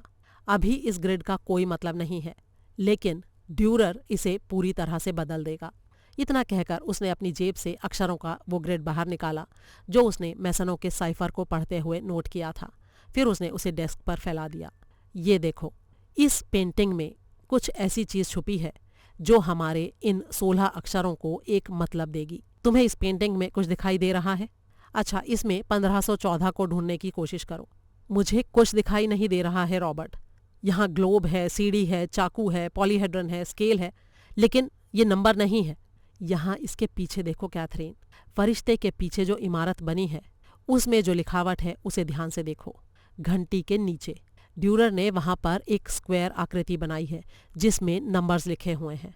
अब कैथरीन को वो स्क्वायर जगह दिखाई दी जिसमें बहुत सारी संख्याएं लिखी थीं। इनमें 1514 भी था। यही स्क्वायर आकृति पिरामिड को पढ़ने की का काम करेगी कैथरीन, क्योंकि ये कोई ऐसा वैसा स्क्वायर नहीं है, ये मैजिक स्क्वायर है, यानी जादुई वर्ग। अध्याय 69। बेलामी की आंखों पर अब भी पट्टी बंधी हुई थी। उसे एसयूवी की पिछली सीट पर बिठा दिया गया था। लाइब्रेरी ऑफ कांग्रेस के पास किसी जगह पर थोड़ी देर रुकने के बाद गाड़ी आगे बढ़ी, लेकिन बस 1 मिनट के लिए। उसने सिर्फ 1 ब्लॉक की दूरी तय की थी और फिर वो रुक गई थी। बेलामी ने दबी दबी आवाज़ में लोगों को बातें करते सुना। फिर ऐसा लगा कि बातचीत और आईडी कार्ड्स का आदान प्रदान कारगर रहा। लोगों के बोलने का लहजा अचानक से बदल गया था। फिर आसपास किसी गैराज के खुलने जैसी तेज घड़घड़ाहट की आवाज़ सुनाई दी। एसयूवी फिर से चल पड़ी। करीब 50 गज आगे जाकर वो रुक गई। उनके पीछे भारी दरवाज़ा फिर से बंद हो गया। फिर धड़ाम से एसयूवी का पिछला हैच खुला और किसी ने उसे बाहर की तरफ खींचकर पैरों पर खड़ा कर दिया। बिना एक भी शब्द बोले कोई ताकतवर शक्ति उसे चौड़े फुटपाथ पर लेकर चलने लगी। यहाँ एक अजीब सी गंध थी जिसे वो ठीक से पहचान नहीं पा रहा था। कुछ दूर चलने के बाद वो एक दरवाजे के पास रुके और एक इलेक्ट्रॉनिक पिंग की आवाज़ सुनाई दी। दरवाज़ा क्लिक की आवाज़ के साथ खुल गया। बेलामी को धक्का देते हुए कई कॉरिडोर से गुजरते हुए ले जाया गया। उसे पता चल रहा था कि वहाँ की हवा में थोड़ी गर्मी थी और थोड़ी उमस भी। बेलामी जानता था कि वो कैपिटॉल बिल्डिंग से ज़्यादा 1 या 2 ब्लॉक की दूरी पर था। फिर वो रुक गए। एक दरवाज़ा और खुला और उसके बाद जब उसे धक्का देकर अंदर ले जाया गया तो वहाँ से आ रही गंध के बारे में उसे ज़रा भी संदेह बाकी नहीं रह गया था। वो समझ गया था कि अब वो कहाँ थे। इस जगह पर वो अक्सर आता था, लेकिन सर्विस गेट से वो यहाँ कभी नहीं आया था। शीशे की बनी ये खूबसूरत इमारत कैपिटॉल बिल्डिंग से बस 300 गज की दूरी पर थी। तकनीकी रूप से ये कैपिटॉल कॉम्प्लेक्स का ही एक हिस्सा था और इस जगह को खुद वॉरेन बेलामी संचालित करता था। अब उसे समझ में आया कि उसी की चाबी का इस्तेमाल करके वो लोग यहाँ घुसे थे। शक्तिशाली लोग उसे दरवाज़ों के बीच से धकेलते हुए एक चक्करदार हॉलवे से गुजर रहे थे। वो इस जगह से अच्छी तरह परिचित था। यहाँ से आ रही सीलन भरी गंध और गर्मी उसे आरामदेह लगती थी, लेकिन आज की रात वो बेचैन था। अचानक उसे रोककर एक बेंच पर बैठा दिया गया। उसकी हथकड़ियाँ खोलकर उसे फिर से पीठ के पीछे बेंच के साथ बांध दिया गया। तुम मुझसे चाहते क्या हो? बेलामी ने पूछा। चारों तरफ चुप्पी छाई रही, एकदम मुर्दों जैसी शांति। बेलामी जोर से चिल्लाया, बचाओ, हेल्प, कोई है? लेकिन चिल्लाते हुए वो ये भी जानता था कि उसकी आवाज़ किसी को सुनाई देने वाली नहीं थी। शीशे के इस विशाल कमरे को द जंगल कहा जाता था। दरवाजे बंद होने के बाद ये पूरी तरह से एयर टाइट हो जाता था। फिर अचानक उसे कोई आवाज़ सुनाई दी। आवाज़ बहुत ही धीमी थी, लेकिन उसे सुनकर बेलामी डर गया। वैसी आवाज़ उसने पहले कभी नहीं सुनी थी। उसके बेहद नज़दीक किसी की सांसों की आवाज़। फिर उसे दिया सलाई जलाए जाने की सनसनाहट सुनाई दी। ये उसके चेहरे के एकदम नज़दीक थी। बेलामी पीछे की तरफ हट गया। फिर बिना किसी चेतावनी के किसी का हाथ उसके चेहरे पर आया और उसकी आंखों की पट्टी खोल दी गई। सामने उसे साटो का क्रूर चेहरा नजर आया, उसके चेहरे से बस कुछ ही इंच की दूरी पर। उसने बेलामी को जलती आंखों से देखा और फिर माचिस की तीली उसकी आंखों के सामने लहराते हुए बोली, हाँ तो मिस्टर बेलामी, हम कहाँ से शुरू करें? अध्याय 70। ड्यूरर के द्वारा पत्थर पर लिखे अंकों को देखते हुए कैथरीन सिर हिला रही थी। मैजिक स्क्वायर का ताल्लुक किसी रहस्यमय चीज से नहीं, बल्कि सीधे सीधे मैथमेटिक्स से होता था। ये नंबरों का एक ऐसा ग्रिड था जिसके अंकों को सीधे या आड़े तिरछे किसी भी दिशा से जोड़ने पर एक ही नंबर प्राप्त होता है। इसे 4000 साल पहले भारत और मिस्र के मैथमेटिशियंस ने तैयार किया था। आज भी कुछ लोगों का मानना है कि मैजिक स्क्वायर में जादुई शक्तियाँ होती हैं। कैथरीन ने पढ़ा था कि आज भी आस्था रखने वाले कई भारतीय लोग अपने पूजा के मंडप पर 3x3 के मैजिक स्क्वायर बनाते थे, जिनको कुबेर कॉलम कहा जाता था। आधुनिक काल में मैजिक स्क्वायर को एक मज़ेदार गणित के खेल के रूप में देखा जाता है। कई लोगों को आज भी नए नए तरह के मैजिक स्क्वायर ढूंढने में मज़ा आता है। सुडोकू भी इसी श्रृंखला की एक कड़ी है। कैथरीन ने आनन फानन में ड्यूरर के स्क्वायर की व्याख्या कर ली। उसने कई रो और कॉलम्स में अंकित संख्याओं को जोड़कर देख लिया। फिर उसने कहा, 34 नंबर है ये, हर तरफ से जोड़ने पर 34 नंबर मिलता है। लैंगडन ने जवाब दिया, हाँ बिल्कुल सही, लेकिन क्या तुम जानती हो कि ये मैजिक स्क्वायर इसलिए फेमस है क्योंकि ड्यूरर ने एक असंभव सी चीज़ को हासिल करके दिखाया था। इस स्क्वायर में सारी रोज, कॉलम्स और डायगोनल नंबरों के जोड़ से तो 34 पूरा होता ही है, लेकिन ड्यूरर ने एक ऐसा तरीका भी निकाल लिया था जिससे चारों क्वाड्रेंट, बीच के चारों वर्ग और किनारे वाले चारों वर्गों का योग भी वही संख्या होती थी। और सबसे अद्भुत बात ये थी कि ड्यूरर 15 और 14 को एक साथ सबसे नीचे वाली लाइन में रखकर ये दिखा पाया कि इस अविश्वसनीय कारनामे को उसने किस साल में पूरा किया था। ये भी एक बहुत ही असाधारण बात थी कि यूरोपीय कला के इतिहास में पहली बार मेलंकोलिया एक मैजिक स्क्वायर को दिखाता है। कुछ हिस्टोरियन मानते हैं कि ड्यूरर ने इसका इस्तेमाल ये बताने के लिए किया कि मिस्र के रहस्य अब उनकी पाठशालाओं से निकलकर यूरोप की कला संस्थाओं में पहुंच चुके थे। अब तुमको अक्षरों का ये ग्रिड भी कुछ जाना पहचाना सा लगने लगा होगा कैथरीन। ये भी 4x4 का एक स्क्वायर है। फिर लैंगडन ने पेंसिल उठाई और सावधानी से ड्यूरर के संख्या वाले जादुई वर्ग को अक्षरों वाले वर्ग के ठीक बगल में एक कागज पर लिख लिया। अब ये काफी आसान दिखाई दे रहा था, लेकिन अजीब सी बात थी कि रॉबर्ट अभी भी हिचकिचा रहा था। क्या तुम यकीन के साथ कह सकती हो कैथरीन कि हमें ये करना चाहिए? पीटर ने साफ साफ कहा था कि पिरामिड का रहस्य किसी के भी सामने नहीं आना चाहिए। कैथरीन ने पेंसिल उसके हाथ से लेते हुए कहा, अगर तुम इसे पढ़ना नहीं चाहते तो कोई बात नहीं, लेकिन मैं इसे पढ़ूंगी। लैंगडन जानता था कि उसे रोकना मुमकिन नहीं था, इसलिए उसने उसकी बात मान ली और अपना ध्यान पिरामिड की तरफ मोड़ लिया। बड़ी ही सावधानी से उसने पिरामिड के ग्रिड पर मैजिक स्क्वायर को बिठा दिया और हर अक्षर के साथ एक संख्या को लिख दिया। फिर उसने एक नया ग्रिड बनाया जिसमें उसने मेसनों के साइफर में लिखे अक्षरों को ड्यूरर के मैजिक स्क्वायर में बताए गए नए क्रम में लिख दिया। इसके बाद उनको ये नतीजा मिला। कैथरीन अभी भी दुविधा में पड़ी थी। इसका तो अब भी कोई मतलब समझ में नहीं आया रॉबर्ट। इसका मतलब अब एकदम साफ समझ में आ रहा है कैथरीन। ये लैटिन भाषा है। दूसरी तरफ एक लंबे अंधेरे कॉरिडोर के अंदर वो अंधा आदमी ऑफिस की तरफ चला जा रहा था, बहुत ही तेजी से। दफ्तर पहुंचते ही वो अपनी कुर्सी पर लुढ़क गया। उसकी आंसरिंग मशीन से बीप बीप की आवाज आ रही थी। उसने बटन दबाकर मैसेज सुनना शुरू किया। मैं वॉरेन बेलामी बोल रहा हूँ।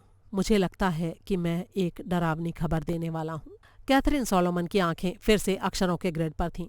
वो उस लिखावट को फिर से पढ़ने की कोशिश कर रही थी। देखते ही देखते उसकी आंखों के सामने लैटिन भाषा का एक शब्द उभर आया, यहोवा। कैथरीन ने लैटिन की पढ़ाई नहीं की थी, लेकिन प्राचीन हिब्रू किताबों को पढ़ने के कारण ये शब्द उसके लिए परिचित था, यहोवा। उसकी आंखें अब ऊपर से नीचे की तरफ देखते हुए आगे बढ़ने लगीं। वो ग्रिड को किसी किताब की तरह पढ़ रही थी और वो हैरान थी कि अब वो पिरामिड की लिखावट को पूरा का पूरा पढ़ सकती थी, यहोवा सैंक्टस ऊनुस। उसे इसका मतलब भी तुरंत ही समझ में आ गया। हिब्रू धर्म ग्रंथों के आधुनिक अनुवादों में ये शब्द हर तरफ नजर आता है। हिब्रू लोगों को कई नामों से जाना जाता है, जैसे Jehovah, Jehovah, Yeshua, the source, the Elohim वगैरह। लेकिन कई रोमन अनुवादों में इन सारे नामों को मिलाकर एक लैटिन फ्रेज में बदल दिया गया है, यहोवा सैंक्टस ऊनुस, एक ही सच्चा ईश्वर, वन ट्रू गॉड। तो क्या यही इस पिरामिड का गुप्त संवाद था, एक ही सच्चा ईश्वर? मुझे तो लगा था कि इसमें कोई नक्शा मिलेगा रॉबर्ट, क्योंकि मेरे भाई को जिस आदमी ने किडनैप किया है वो किसी जगह का पता जानना चाहता है। इस वन ट्रू गॉड से वो खुश होने वाला नहीं है। लैंगडन ने एक गहरी सांस लेते हुए कहा, मुझे इसी बात का डर था कैथरीन। सारी रात मुझे लगता रहा कि हम लोग मिथकों और आख्यानों को सच मान रहे हैं। शायद ये राइटिंग किसी सिंबॉलिक दिशा की तरफ इशारा कर रही है। ये हमें ये बता रही है कि इंसान की असली क्षमता को सिर्फ एक सच्चे ईश्वर की सहायता से ही असली स्वरूप दिया जा सकता है। अरे लेकिन इसका कोई मतलब तो नहीं निकलता है रॉबर्ट। मेरे परिवार ने कितनी पीढ़ियों से इस पिरामिड की रक्षा की है और इसका रहस्य ये है, एक सच्चा ईश्वर। और CIA को लगता है कि ये नेशनल सिक्योरिटी का मसला है। या तो वो लोग झूठ बोल रहे हैं या फिर कोई ऐसी बात है जिसे हम समझ नहीं पा रहे हैं। लैंगडन ने भी सहमति में कंधे उचकाए। तभी उसका फोन बजने लगा। उस ऑफिस में चारों तरफ पुरानी किताबों का अंबार लगा था। बूढ़ा आदमी अपनी डेस्क पर झुककर बैठा हुआ था और उसने गठिए के शिकार अपने हाथ में फोन पकड़ रखा था। फोन बजता रहा। काफी देर बाद उधर से किसी ने अनमने ढंग से जवाब दिया, हेलो। बूढ़े आदमी ने फुसफुसाकर कहा, मुझे बताया गया है कि तुम्हें छिपने की जगह चाहिए। फोन की दूसरी तरफ वाला आदमी अचंभे से बोला, आप कौन बोल रहे हैं? कहीं वॉरेन बेला? नाम लेने की जरूरत नहीं है। मुझे ये बताओ कि तुम्हें जो नक्शा थमाया गया था, तुमने उसकी ठीक से हिफाजत की या नहीं? जी हाँ, मैंने की, लेकिन मुझे नहीं लगता कि इसका कोई महत्व है। इसमें कुछ खास नजर नहीं आ रहा है। नहीं प्रोफेसर, वो नक्शा बिल्कुल असली है। मैं तुम्हें आश्वासन देता हूँ, और ये एक असली जगह का पता ठिकाना भी बताता है। तुम्हें इसे सेफ रखना होगा। मैं तुम्हें इसके महत्व के बारे में फ़िलहाल इससे ज़्यादा नहीं समझा सकता। तुम्हारा पीछा किया जा रहा है, लेकिन अगर तुम बिना किसी की नज़रों में आए मेरे ठिकाने पर आ सकते हो तो मैं तुम्हें छिपने की जगह भी दे सकता हूँ और तुम्हारे सवालों के जवाब भी। उधर वाला आदमी थोड़ा हिचकिचाया। शायद वो अनिश्चय की हालत में था। बूढ़ा आदमी इस बार बहुत सोच सोच कर बोलने लगा, देखो मेरे दोस्त, रोम में छिपने की एक जगह है, टाइबर के उत्तरी हिस्से में, जिसमें सिनाई पहाड़ की 10 चट्टानें भी हैं, जिनमें से एक सीधे स्वर्ग से आई है। एक में ल्यूक के काले पिता का चेहरा दिखाई देता है। क्या तुम मेरे ठिकाने को जानते हो? फोन लाइन पर काफी देर चुप्पी बनी रही। फिर उस आदमी ने कहा, हाँ मैं जानता हूँ। बूढ़ा मुस्कुराया और बोला, मैं जानता था कि तुम्हें ये बात मालूम होगी प्रोफेसर। तुरंत चले आओ और ख्याल रखना कि कोई तुम्हारा पीछा ना करे। अध्याय 71। स्टीम शॉवर से उठती भाप से निकलने के बाद मलाख अब पूरी तरह से पवित्र हो चुका था। उसने शीशे के सामने खड़े होकर खुद को निहारा। फिर वो ऊपर की तरफ देखने लगा, सीधे अपने सिर के सबसे ऊपरी हिस्से को। उसने अपना सिर आईने की तरफ झुका लिया। अब वहां बने खाली मांस के उस हिस्से को वो मुश्किल से देख पा रहा था। शरीर के इस हिस्से को सबसे पवित्र माना जाता है। इसे फॉन्टानेल या शिशु का रोटी कहते हैं। मस्तिष्क में प्रवेश के लिए बना गोल छेद, ऑक्यूलस। मलाख नई नई उगी चमड़ी के इस हिस्से को ध्यान से देख रहा था। ये मुकुट की तरह बने औरोबरोज से घिरा हुआ था। औरोबरोज यानी मिथकीय सांप, जो अपनी पूंछ को खुद खा रहा होता है। मांस का खुला हुआ हिस्सा मलाख को जैसे घूरते हुए देख रहा था, संभावनाओं से भरा हुआ। बहुत जल्द लैंगडन उस महान खजाने को ढूंढ लेगा जिसकी मलाख को जरूरत थी, और जैसे ही वो खजाना मलाख को हासिल होगा, उसके सिर पर बना ये खाली हिस्सा भी भर जाएगा और वो अपने आखिरी कायापलट के लिए पूरी तरह से तैयार हो जाएगा। मलाख अपने कमरे में टहलता हुआ दूसरी तरफ गया। उसने नीचे वाले ड्रॉअर से रेशम का एक लंबा सा कपड़े का टुकड़ा निकाला और उसे लंगोट की तरह लपेट लिया। फिर वो नीचे चला गया। उसके ऑफिस में कंप्यूटर पर एक नया संदेश आया था। तुम्हें जिस चीज़ की ज़रूरत है वो अब पहुंच के भीतर है। मैं 1 घंटे के अंदर तुमसे कांटेक्ट करूंगा। धैर्य रखो। मलाख मुस्कुरा दिया। अब आखिरी तैयारी का टाइम आ चुका था। अध्याय 72। रीडिंग रूम की बालकनी से नीचे उतरते हुए CIA का एजेंट बड़े ही खराब मूड में था। बेलामी ने उन लोगों से झूठ बोला था। सीढ़ियों के ऊपर बनी मूसा की मूर्ति के पास उसे कोई भी हीट सिग्नेचर नहीं मिला था। तो फिर आखिर लैंगडन गया कहाँ? एजेंट वापस उस जगह पर जा रहा था जहां उसे हीट सिग्नेचर दिखाई दिया था, लाइब्रेरी का डिस्ट्रीब्यूशन हब। वो फिर से सीढ़ियों से नीचे उतरा और अब वो 8 पलकों वाले कंसोल के नीचे आ चुका था। वहां जाकर उसने अपना थर्मल चश्मा नीचे किया और कमरे को देखने लगा। कुछ भी नहीं था। फिर वो अलमारियों को देखने लगा और फिर उसे अपनी नज़रों के सामने एक अप्रत्याशित चमक दिखाई दी। बस भूतों का एक जोड़ा। इंसान की तरह से दिख रही 2 छायाएं दीवार से उतरकर कन्वेयर बेल्ट पर आती नजर आईं, यानी उनके हीट सिग्नेचर। एजेंट भौचक्का था। उसने देखा कि वो दोनों आकृतियां कन्वेयर बेल्ट पर चक्कर लगाने के बाद दीवार में बने एक छेद में गुम हो गई थीं। इसका मतलब था कि वो कन्वेयर बेल्ट पर बैठकर बाहर भाग गए थे। ये तो बिल्कुल पागलों वाली बात थी। लेकिन अब एक और समस्या भी सामने आ गई थी। लैंगडन के साथ वो दूसरा आदमी कौन था? वो अपने ट्रांसीवर को चालू करके टीम लीडर को खबर करने ही वाला था कि उसे टीम लीडर की आवाज़ सुनाई दी। सभी लोग ध्यान से सुने। हमें लाइब्रेरी के सामने प्लाजा में एक लावारिस वॉल्वो गाड़ी मिली है। ये किसी कैथरीन सोलोमन के नाम पर रजिस्टर्ड है। चश्मदीद लोगों का कहना है कि कुछ ही देर पहले वो लाइब्रेरी में घुसी है। हमें शक है कि वो रॉबर्ट लैंगडन के साथ है। डायरेक्टर साटो ने हमें उन्हें तुरंत ढूंढने को कहा है। फील्ड एजेंट जोर से चिल्लाया, मुझे उन दोनों के हीट सिग्नेचर मिल चुके हैं। फिर उसने पूरी बात को विस्तार से बताया। ये कन्वेयर कहाँ जाता है? टीम लीडर ने पूछा। एडम्स बिल्डिंग जाता है, यहाँ से बस एक ही ब्लॉक की दूरी पर। तो ठीक है, सभी लोग एडम्स बिल्डिंग जाएंगे तुरंत। अध्याय 73। एडम्स बिल्डिंग के बगल वाले दरवाजे से निकलकर कैथरीन के साथ अंधेरी सर्द रात में बाहर निकलते हुए ये शब्द लैंगडन के दिमाग में घूम रहे थे। रहस्यमय इंसान ने फोन पर कोड लैंग्वेज में उन्हें पता ठिकाना बता दिया था, जिसे लैंगडन ने तुरंत समझ लिया था। अब सवाल ये था कि वहां पर पहुंचे कैसे। लैंगडन अपनी जगह पर घूम गया। वो दिशाओं के बारे में समझना चाहता था। बाहर अंधेरा तो था, लेकिन मौसम साफ हो चुका था। वो लोग एक छोटी सी आंगन जैसी जगह में खड़े थे। कैपिटॉल का डोम काफी दूर लग रहा था। कैथरीन ने जेफरसन बिल्डिंग की रोशनी में उभरती रूपरेखा को दिखाते हुए उसे कहा, वो देखो रॉबर्ट। उस बिल्डिंग को देखकर लैंगडन को सबसे पहले तो ये लगा कि कन्वेयर बेल्ट पर बैठकर वो धरती के नीचे नीचे कितनी दूर चला आया था। लेकिन उसकी दूसरी प्रतिक्रिया घबराहट और चिंता की थी। जेफरसन बिल्डिंग में अब गहमागहमी दिखाई दे रही थी। ट्रक और कार बिल्डिंग के पास पहुंच रहे थे। लोग चिल्ला चिल्लाकर बातें कर रहे थे। वो शायद सर्च लाइट का इस्तेमाल भी कर रहे थे। लैंगडन ने झटक कर कैथरीन का हाथ पकड़ लिया। जल्दी चलो। वो 3rd स्ट्रीट और ईस्ट कैपिटॉल के कोने पर पहुंच गए। वहां ट्रैफिक काफी हल्का था। टैक्सी की तलाश करते हुए लैंगडन की उम्मीद कमजोर पड़ती जा रही थी। 3rd स्ट्रीट पर तेजी से वो लोग उत्तर दिशा की तरफ बढ़ने लगे। करीब 1 ब्लॉक आगे जाने के बाद कोने पर उनको एक टैक्सी दिखाई दी। उसने टैक्सी को रुकने का इशारा किया। टैक्सी नजदीक आकर रुक गई। उसके अंदर मध्य पूर्वी देश का संगीत बज रहा था। नौजवान अरबी ड्राइवर ने उनकी तरफ दोस्ताना मुस्कुराहट बिखेरी और पूछा, आपको कहाँ जाना है? हमें जाना है। लेकिन रॉबर्ट की बात को बीच में ही काटकर कैथरीन बीच में टपक पड़ी। उत्तर पश्चिम जाना है। यूनियन स्टेशन की तरफ चलो, फिर बाएं एवेन्यू की तरफ। रुकने की जगह मैं बता दूंगी। ड्राइवर ने कंधे उचकाए। उसने प्लेक्सीग्लास के डिवाइडर को बंद कर दिया और फिर से म्यूजिक चालू कर दिया। कैथरीन ने लैंगडन की तरफ डांटने वाली मुद्रा में नजर डाली। ऐसा लगा जैसे वो कह रही हो, हमें कोई सबूत नहीं छोड़ना है। फिर उसने लैंगडन को खिड़की के बाहर आसमान में उड़ रहे हेलीकॉप्टर को दिखाया, जो काफी कम ऊंचाई पर उड़ रहा था और अब उसी इलाके की तरफ आ रहा था। ऐसा लगता था कि साटो सोलोमन के पिरामिड को बरामद करने के लिए जी जान से जुटी हुई थी। ये हेलीकॉप्टर जेफरसन और एडम्स बिल्डिंग के बीच उतर गया।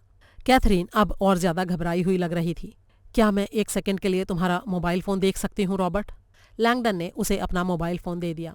पीटर ने मुझे बताया था कि तुम्हारी याददाश्त बहुत अच्छी है और तुमको वो सारे नंबर याद रहते हैं जिन पर तुमने फ़ोन किया होता है। क्या ये ठीक है? हाँ, ये ठीक है, लेकिन तुम चाहती क्या हो? कैथरीन ने कार का शीशा नीचे किया और फ़ोन अंधेरे में बाहर फेंक दिया। पगडंडी से टकराते ही फ़ोन चकनाचूर हो गया। फिर शीशा बंद करते हुए उसने कहा, अब हम ग्रिड के बाहर हैं। अपने भाई की तलाश के लिए हमें सिर्फ इस पिरामिड से ही मदद मिल सकती है और मैं बिल्कुल नहीं चाहती कि अपनी मंजिल पर पहुंचने से पहले ही CIA इसे हमारे हाथों से छीन ले। आगे की सीट पर बैठा ड्राइवर उमर अमीराना गाने के साथ झूमते हुए अपना सिर हिला रहा था। उसकी गाड़ी अब स्टैंटन पार्क से गुजर रही थी। तभी उसे रेडियो पर अपनी कंपनी के डिस्पैचर की आवाज़ सुनाई दी। मैं डिस्पैच से बोल रहा हूँ। नेशनल मॉल के पास की सभी गाड़ियाँ ध्यान से सुने। हमें अभी अभी सरकार से सूचना मिली है कि एडम्स बिल्डिंग के पास 2 भगौड़े मौजूद हैं। उमर हैरान होकर सुन रहा था। डिस्पैचर उसी की गाड़ी में बैठे दोनों लोगों के बारे में विस्तार से बता रहा था। उसने चुपचाप अपने शीशे में पीछे की तरफ नजर डाली। फिर बड़ी ही सावधानी से उसने अपने रेडियो हैंडसेट की तरफ हाथ बढ़ाया और बोला, डिस्पैच, मैं कैब 134 से बोल रहा हूँ। जिन 2 लोगों के बारे में आप बता रहे हैं वो इस वक्त मेरी गाड़ी में है। डिस्पैच ने तुरंत उमर को बताया कि उसे क्या करना है। उसके द्वारा दिए गए फ़ोन नंबर पर कॉल करते हुए उमर की उंगलियां कांप रही थीं। उधर से आने वाली आवाज़ एकदम सख्त और तेज तर्रार थी, सिपाहियों की तरह। मैं एजेंट टर्नर सिम्किंस बोल रहा हूँ, CIA फील्ड ऑप्स। तुम कौन बोल रहे हो? जी, मैं टैक्सी ड्राइवर। मुझे 2 भगौड़ों के बारे में फ़ोन करने को कहा गया था। क्या वो दोनों अभी भी तुम्हारी टैक्सी में हैं? हाँ या नहीं में जवाब दो। जी हाँ। क्या वो इस बातचीत को सुन पा रहे हैं? हाँ या ना? जी नहीं, स्लाइडर लगा हुआ है। तुम उनको लेकर कहाँ जा रहे हो? उत्तर पश्चिम की तरफ। किस जगह पर? पक्का पता बताओ। जी, वो उन्होंने नहीं बताया। क्या पुरुष पैसेंजर के पास एक चमड़े का बैग है? जी हाँ, है। उमर ने पीछे देखने वाले शीशे में देखते हुए कहा। एजेंट ने कहा, मेरी बात ध्यान से सुनो उमर। अगर मेरे कहे के हिसाब से काम करोगे तो तुम्हें कोई खतरा नहीं होगा। ये बताओ तुम्हारा नाम क्या है? जी, उमर। ध्यान से सुनो उमर, तुम बहुत अच्छा काम कर रहे हो। मैं चाहता हूँ कि तुम जितना हो सके उतना धीरे धीरे गाड़ी चलाओ। मैं अपनी टीम लेकर तुम्हारी गाड़ी के सामने आ रहा हूँ। समझ गए? जी हाँ। तुम्हारी गाड़ी में इंटरकॉम लगा है, इसलिए तुम उनसे बातचीत कर सकते हो। तो अब ध्यान से सुनो कि मैं तुमसे क्या चाहता हूँ। और फिर एजेंट उसे जल्दी जल्दी कुछ निर्देश देने लगा। अध्याय 74। अमेरिकन बॉटैनिकल गार्डन यानी USBG का केंद्रीय हिस्सा द जंगल के नाम से मशहूर है। ये अमेरिका का जिंदा म्यूजियम है जो अमेरिकन कैपिटॉल बिल्डिंग के पास बना हुआ है। टेक्निकल रूप से ये एक रेन फॉरेस्ट है, लेकिन द जंगल एक विशाल आकार के ग्रीन हाउस के अंदर बना है। इसमें ऊंचे ऊंचे रबर के पेड़, जंगली अंजीर वगैरह के पेड़ हैं। एक छतरी वाली कैटवॉक की जगह भी यहाँ बनी हुई है। इसी जगह पर डायरेक्टर साटो वॉरेन बेलामी के सामने चहलकदमी कर रही थी। वो आराम से सिगरेट भी पी रही थी, जिसके धुएं से भरी चांदनी में उसका चेहरा किसी शैतान की तरह लग रहा था। उसने कहा, हाँ, तो तुम जब आज की रात कैपिटॉल पहुंचे तो तुमने पाया कि मैं वहां पहले ही पहुंच चुकी थी और तुमने फैसला कर लिया। मुझे अपने आने के बारे में बताने की बजाय तुम चुपचाप एसबीबी में चले गए, जहां तुमने चीफ एंडरसन और मेरे ऊपर हमला किया, और उसके बाद तुमने लैंगडन को पिरामिड और कैपस्टोन लेकर भागने में मदद की। बहुत बढ़िया फैसला किया तुमने। बेलामी ने मन ही मन सोचा, ऐसा फैसला मैं एक बार नहीं 1000 बार करूंगा। ऊपर से उसने गुस्से भरे स्वर में कहा, पीटर कहाँ है? ये बात मुझे कैसे पता होगी? क्यों, बाकी सारी बातें तो तुम्हें पता हैं। तुम्हें ये पता था कि तुम्हें कैपिटॉल बिल्डिंग पहुंचना है, ये भी पता था कि लैंगडन कहाँ मिलेगा, और तुमको ये भी पता था कि कैपस्टोन का पता लगाने के लिए लैंगडन के थैले का एक्सरे किया जाना है। जाहिर है कि कोई ना कोई तुम्हें भीतर की काफी जानकारी दे रहा है। बेलामी ने अपने शक को छिपाने की कोई कोशिश नहीं की कि उसको ऐसा लग रहा था कि कहीं ना कहीं साटो का इन सारी बातों में कोई हाथ है। साटो हंसी और बोली, मिस्टर बेलामी, क्या मेरे ऊपर हमला करने की यही वजह थी? क्या तुम मुझे अपना दुश्मन मानते हो? तुम्हें लगता है कि मैं तुम्हारा वो छोटा सा यूजलेस पिरामिड चुराना चाहती हूँ? ध्यान से सुनो, गोपनीयता की रक्षा के बारे में मुझसे बेहतर कोई नहीं समझता। कुछ सूचनाएं ऐसी होती हैं जिन्हें लोगों को बताया नहीं जाना चाहिए, लेकिन आज की रात कुछ ऐसी शक्तियां काम कर रही हैं जिनके बारे में मेरे ख्याल से तुम समझ नहीं पा रहे हो। जिस आदमी ने सोलोमन को किडनैप किया है, उसके पास एक बहुत बड़ी शक्ति है। वो आदमी किसी चलते फिरते टाइम बम से कम नहीं है जो ऐसी घटनाओं को अंजाम दे सकता है जो पूरी दुनिया को ऊपर से नीचे तक बदल कर रख सकती हैं। मेरी समझ में तो तुम्हारी एक भी बात नहीं आ रही है, बेलामी ने कहा। तुम्हें समझने की जरूरत भी नहीं है, तुम बस वो करो जो मैं कहती हूँ। एक बड़ी दुर्घटना को रोकने का बस यही एक तरीका है, इस किडनैपर के साथ सहयोग करना। और इसका मतलब ये है कि तुम लैंगडन को फोन करोगे और उसे कहोगे कि वो पिरामिड और कैपस्टोन के साथ अपने आप को हमारे हवाले कर दे। फिर हम उसे वो सारी चीजें दे देंगे जिनकी वो किडनैपर मांग कर रहा है। ये मैं नहीं कर सकता डायरेक्टर, मैंने गोपनीयता की शपथ खाई है। तुमने चाहे कैसी भी शपथ खाई हो मेरी बला से, लेकिन ये काम तुम्हें करना ही होगा मिस्टर बेलामी। तुम जो चाहो धमकियां दे लो, मैं तुम्हारी मदद नहीं करने वाला हूं। साटो ने एक गहरी सांस ली। मिस्टर बेलामी, तुम्हें बिल्कुल भी अंदाजा नहीं है कि आज की रात क्या सब कुछ हो रहा है। कुछ सेकंड तक चुप्पी छाई रही। आखिर में साटो के फोन ने चुप्पी तोड़ी। उसने अपनी जेब में हाथ डाला और जल्दी से फोन बाहर निकाला। कहाँ है उनकी टैक्सी अभी? कितनी देर है? अच्छा ठीक है, उनको लेकर यूएस बॉटैनिकल गार्डन आओ सर्विस वाले रास्ते से, और ये भी ध्यान रखना कि वो पिरामिड और कैपस्टोन तुम साथ लेकर आओगे। फिर उसने फोन बंद कर दिया और बेलामी की तरफ मुड़कर जोर से हंसी। कोई बात नहीं, मत बताओ, अब मुझे तुम्हारी जरूरत भी नहीं है। अध्याय 75। रॉबर्ट लैंगडन सूनी आंखों से आसमान को घूर रहा था। कैथरीन भी चुप थी। पिरामिड और कैपस्टोन के बारे में वो काफी बातें कर चुके थे, लेकिन उनकी समझ में ये अब भी नहीं आ रहा था कि उसे किसी नक्शे की तरह से कैसे इस्तेमाल किया जा सकता था। अचानक कैथरीन अपनी सीट पर तनकर बैठ गई। ऐसा लगा जैसे उसे अभी अभी कुछ समझ में आया हो। रॉबर्ट, हम गलत दिशा में जा रहे हैं। अरे नहीं कैथरीन, ये सही दिशा है। ये मैसाचुसेट्स के उत्तर पश्चिमी भाग में। अरे नहीं नहीं रॉबर्ट, मेरे कहने का मतलब है कि हम गलत जगह पर जा रहे हैं। लैंगडन की समझ में कुछ नहीं आ रहा था।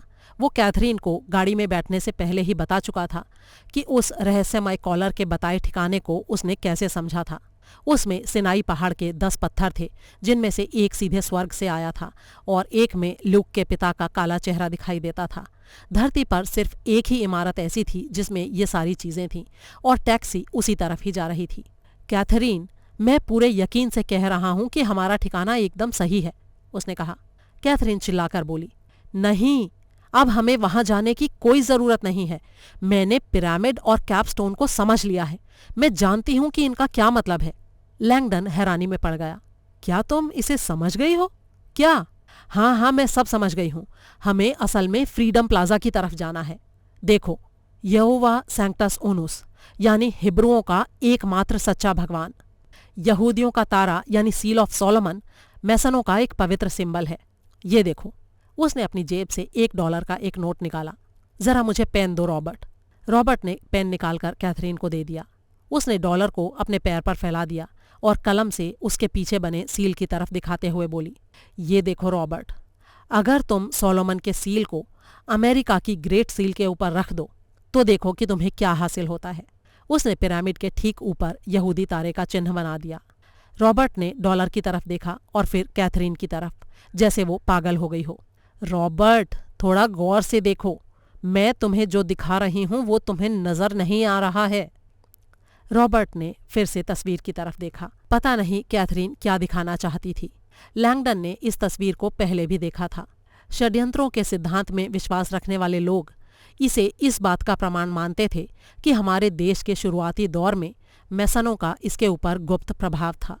जब 6 नुकीले तारों को अमेरिका की ग्रेट सील के ऊपर ठीक ढंग से रखा जाता है तो तारे का सबसे ऊपर वाला पॉइंट मैसनों की सब कुछ देखने वाली आंख के ऊपर एकदम ठीक से फिट बैठ जाता है। अजीब बात यह होती है कि उसके बाकी 5 शीर्ष बिंदु साफ साफ MASON यानी मेसन शब्द को दिखाते हैं। उसने एक ठंडी सांस लेते हुए कहा, यह सिर्फ एक इत्तेफाक है कैथरीन, और मैं अब भी ये नहीं समझ पा रहा हूं कि इसका फ्रीडम प्लाजा से क्या संबंध है। जरा फिर से देखो। कैथरीन अब साफ तौर पर नाराज लग रही थी। तुम उस जगह को नहीं देख रहे हो जहां मैं दिखाने की कोशिश कर रही हूं, ठीक वहां पर, ध्यान से। और एक ही पल बाद लैंगडन ने उसे देख लिया। दूसरी तरफ टर्नर सिम्किंस एडम्स बिल्डिंग के बाहर खड़ा था। उसने अपना मोबाइल कसकर कान से सटा रखा था। वो टैक्सी की पिछली सीट पर हो रही बातों को सुनने की कोशिश कर रहा था। अभी अभी वहां कुछ हुआ था। उसकी टीम हेलीकॉप्टर पर सवार होकर उत्तर पश्चिमी दिशा में जाने वाली थी, जहां उन्हें सड़क पर गाड़ियों को रोकने के लिए रोड ब्लॉक लगाना था। लेकिन अब लग रहा था कि परिस्थितियां अचानक बदल गई थीं। कुछ ही सेकंड पहले कैथरीन सोलोमन कह रही थी कि वो गलत जगह पर जा रहे हैं। डॉलर के नोट और यहूदी तारे के बारे में उसकी व्याख्या सिम्किंस के पल्ले नहीं पड़ रही थी, और ना ही लैंगडन के, कम से कम पहली बार सुनने पर। लेकिन अब ऐसा लग रहा था कि लैंगडन को कैथरीन का मतलब समझ में आ गया था। वो कह रहा था, अरे हाँ कैथरीन, तुम तो बिल्कुल सही कह रही हो, मैंने इसे पहले नहीं देखा था। फिर सिम्किंस ने सुना कि कोई ड्राइवर के डिवाइडर पर जोर जोर से ठकठका रहा था। डिवाइडर खुला और कैथरीन ने चिल्लाकर कहा, हमारा प्रोग्राम चेंज हो गया है, हमें फ्रीडम प्लाजा ले चलो। Freedom plaza? लेकिन आपको तो उत्तर पश्चिम की तरफ जाना था ना। अरे उसे भूल जाओ, यहां से बाएं लो, फ्रीडम प्लाजा। फिर एजेंट सिम्किंस को कोने पर कार के मुड़ने की आवाज सुनाई दी। कैथरीन अब फिर से लैंगडन से काफी जोश में बात कर रही थी। वो प्लाजा में ग्रेट सील की मशहूर कांसे की कॉपी के गड़े होने के बारे में कुछ बता रही थी। टैक्सी वाले की आवाज ने उनकी बात को काटा। मैम, बस मैं पक्का करने के लिए पूछ रहा हूँ, हम वाकई फ्रीडम प्लाजा जा रहे हैं? पेंसिल्वेनिया और 13th के कोने पर जो है, वहीं पर ना? हाँ हाँ वहीं, जल्दी करो, कैथरीन ने कहा। सिम्किंस ये बात सुनकर मुस्कुरा दिया। उमर वाकई बहुत अच्छा काम कर रहा था। इंतजार कर रहे हेलीकॉप्टर की तरफ तेजी से जाते हुए उसने चिल्लाकर कहा, वो लोग हमें मिल गए हैं, जल्दी निकलो, हमें फ्रीडम प्लाजा जाना है। अध्याय 76। फ्रीडम प्लाजा असल में एक नक्शा है। पेंसिल्वेनिया एवेन्यू और 13th स्ट्रीट के कोने पर बने इस प्लाजा में जमीन पर पत्थरों को जमाकर वॉशिंगटन की सड़कों को ठीक उसी रूप में दिखाया गया है जैसे कि पियरे लैनफोंट ने कल्पना की थी। टूरिस्ट्स के बीच ये बहुत ही लोकप्रिय है। इसकी एक वजह तो है वो विशाल नक्शा जिस पर चलने का आनंद टूरिस्ट्स उठा सकते हैं, और दूसरी वजह है मार्टिन लूथर किंग जूनियर, जिनके नाम पर इस प्लाजा का नाम रखा गया है। उन्होंने अपने मशहूर भाषण आई हैव अ ड्रीम का अधिकतर हिस्सा पास में ही बने विलार्ड होटल में लिखा था। DC में कैब चलाने वाला उमर हमेशा सैलानियों को लेकर फ्रीडम प्लाजा आता था, लेकिन आज उसके साथ चल रहे दोनों लोग कोई मामूली सैलानी नहीं थे। CIA उनका पीछा कर रही थी। उमर अभी मोड़ के पास ही पहुंचा था कि दोनों मर्द और औरत गाड़ी से कूदकर बाहर आ गए। ट्वीड वाले आदमी ने उमर से कहा, तुम यहीं खड़े रहना, हम तुरंत वापस आ रहे हैं। उमर उन दोनों को उस विशाल नक्शे वाली खुली खुली जगह में जाते हुए देख रहा था। वहां जाकर वो लोग एक दूसरे को काट रही गलियों के नक्शों को दिखा दिखाकर जोर जोर से बातें कर रहे थे। उमर ने डैशबोर्ड पर रखे मोबाइल फोन को झट से उठाया। सर, आप मेरी बात सुन रहे हैं? हाँ उमर, सुन रहा हूँ। अभी वो लोग कहाँ पर हैं? नक्शे पर हैं सर, लगता है वो लोग कुछ ढूंढ रहे हैं। ठीक है, उनको अपनी नज़रों से ओझल मत होने देना, मैं बस पहुंच ही रहा हूँ। उन दोनों भगोड़ों को प्लाजा का मशहूर ग्रेट सील मिल गया था। ये दुनिया का सबसे बड़ा पीतल का बना तमगा था। उमर ये सब कुछ दूर से देख रहा था। वो उसके सामने थोड़ी देर खड़े रहे, फिर दक्षिण पश्चिम दिशा की तरफ इशारा करने लगे। फिर ट्वीड वाला आदमी दौड़ता हुआ कैब के पास वापस आया। उसने पूछा, अलेक्जेंड्रिया वर्जीनिया किस तरफ है? अलेक्जेंड्रिया, दक्षिण पश्चिम में। अभी थोड़ी देर पहले ही वो दोनों भी उसी दिशा में इशारा कर रहे थे। उस आदमी ने बुदबुदाते हुए कहा, हाँ मुझे पता था। फिर उसने औरत की तरफ देखकर जोर से आवाज लगाई, अरे तुम ठीक कह रही थी, अलेक्जेंड्रिया। अब वो औरत प्लाजा की दूसरी तरफ एक चमचमाते हुए साइन बोर्ड की तरफ इशारा कर रही थी जिस पर लिखा था मेट्रो। ब्लू लाइन सीधे वहीं जाती है, हमें किंग स्ट्रीट स्टेशन जाना होगा, उसने कहा। उमर डर से कांप गया। ट्वीड वाला आदमी उमर की तरफ मुड़ा और उसने उसके हाथों में किराए के ढेर सारे नोट्स डाल दिए। थैंक्स, हमें आगे जाना है। फिर वो तेजी से दौड़ता हुआ निकल गया। अरे रुकिए सर, मैं आपको वहां ले चलता हूँ, मैं तो वहां हमेशा जाता रहता हूँ, उमर ने पीछे से आवाज लगाई, लेकिन तब तक देर हो चुकी थी। वो दोनों प्लाजा के उस पार दौड़ते हुए चले जा रहे थे। मेट्रो सेंटर सबवे स्टेशन को जा रही सीढ़ियों तक पहुंचकर वो दोनों आंखों से ओझल हो गए। उमर ने जल्दी से अपना मोबाइल उठाया। सर, वो लोग मेट्रो स्टेशन की तरफ भाग गए, मैं उनको रोक नहीं पाया। वो लोग ब्लू लाइन लेकर अलेक्जेंड्रिया जा रहे हैं। तुम जहां हो वहीं रुके रहो उमर, मैं 15 सेकंड में आ रहा हूँ। उमर नोटों की उस गड्डी की तरफ देख रहा था जो उसे उस आदमी ने दी थी। सबसे ऊपर वही नोट था जिस पर वो लोग कुछ लिख रहे थे। इसमें अमेरिका की ग्रेट सील के ऊपर एक सितारा बना हुआ था। तभी एक काला हेलीकॉप्टर उसके सामने प्लाजा मैप के बीचों बीच उतर गया। काली पोशाकें पहने कई लोग कूदकर बाहर आए। ज्यादातर लोग दौड़कर सबवे स्टेशन की तरफ जाने लगे, लेकिन एक आदमी तेजी से उमर की कैब की तरफ आया। पैसेंजर वाला दरवाज़ा खोलकर वो बोला, उमर, तुम ही उमर हो? जी हाँ। उन्होंने कुछ कहा कि वो किस तरफ जा रहे हैं? जी हाँ, अलेक्जेंड्रिया, किंग स्ट्रीट स्टेशन। वो लोग प्लाजा में ग्रेट सील के तमगे को देख रहे थे। फिर उन्होंने मुझसे अलेक्जेंड्रिया के बारे में पूछा और ये किराए के लिए पैसे दिए। इस नोट पर ज़रा ये देखिए सर। एजेंट ने डॉलर वाले नोट को गौर से देखा और फिर उमर को सारी बातें समझ में आ गईं। अमेरिका के सबसे मशहूर मैसन बिल्डिंग्स में से एक अलेक्जेंड्रिया में थी। उसने बड़बड़ाते हुए कहा, यही वो जगह है, द जॉर्ज वॉशिंगटन मैसनिक मेमोरियल। ये किंग जॉर्ज स्ट्रीट स्टेशन के दूसरी तरफ है। एजेंट को भी यही बात समझ में आई थी। हाँ, वो पक्का उसी जगह गए हैं। तब तक बाकी के एजेंट स्टेशन से दौड़ते हुए वापस आ रहे थे। एक ने चिल्लाकर कहा, हमारे पहुंचने से पहले ही ब्लू लाइन निकल गई, हम उन्हें पकड़ नहीं पाए, वो लोग नीचे नहीं हैं। सिम्किंस ने उमर से पूछा, सबवे को अलेक्जेंड्रिया पहुंचने में कितना वक्त लगता है? कम से कम 10 मिनट सर, इससे थोड़ा ज्यादा भी लग सकता है। ठीक है, थैंक यू उमर। इतना कहकर सिम्किंस वापस अपने हेलीकॉप्टर की तरफ दौड़ पड़ा। दौड़ते हुए वो चिल्ला रहा था, किंग स्ट्रीट स्टेशन, हमें उनसे पहले वहां पहुंचना है। फिर हेलीकॉप्टर पेंसिल्वेनिया एवेन्यू की तरफ मुड़ा और रात के अंधेरे में गुम हो गया। कैब ड्राइवर उमर के पैरों के ठीक नीचे फ्रीडम प्लाजा से दूर जाती सबवे ट्रेन की स्पीड तेज हो रही थी। ट्रेन में बैठे लैंगडन और कैथरीन की सांसें उखड़ रही थीं। वो एक दूसरे से कुछ बोल नहीं रहे थे और गाड़ी तेजी से उनकी मंजिल की तरफ बढ़ी जा रही थी। इससे आगे की कहानी के लिए सुने डैन ब्राउन के नॉवल द लॉस्ट सिंबल का 6ठा भाग।